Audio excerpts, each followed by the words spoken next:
Hey folks, Gary here. Happy Thursday afternoon to you. It's in the afternoon. Usually we do this in the morning, but things happen today. So now it's in the afternoon. We were talking about what you were anchored to this week. We talked about that Sunday morning and continued on throughout this week. What are you anchored to? Everybody has this desire to be anchored to something solid, something they can trust, something they believe is going to be there. And we all do that. Most people do that. If you were to ask people in this community, what do you anchor to? What is your rock? You probably get all sorts of answers, right? Like, the institutional things like the government or being Canadian. Yeah, I'm anchored to that, or your education or something you think is really solid and you're anchored to that one thing, your marriage, that type of thing. But what happens when those things crumble? When those things crumble, you think, I'm adrift. I'm lost. I don't know what to do now. Have you ever seen someone say that when something really bad happens? I don't know what to do now. Usually because what happened, you're anchored to that. Kind of an example in a way.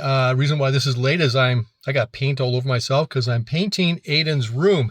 This is a new thing for us. Aiden has moved out, which is appropriate. He's an adult now. And so painting his place, and the paint I was using was going great. And I switched cans, and I am colorblind, and somebody messed up in tinting the paint. And now I'm doing it all over again. I had to go and get all new paint and all sorts of things.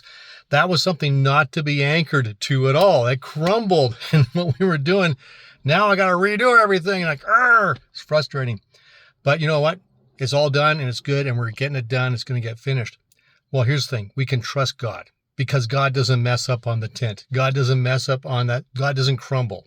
God is always there. And God says he'll do what he says he'll do. When he says I'm going to do something, he's going to do something. And we can anchor ourselves in that. Hebrews 6, verse 16. It says this, 16, 17. Now when people take an oath, they call on someone greater than themselves to hold them to it. And without any question, that oath is binding. God also bound himself with an oath, so that those who received the promise could be perfectly sure that he would never change his mind.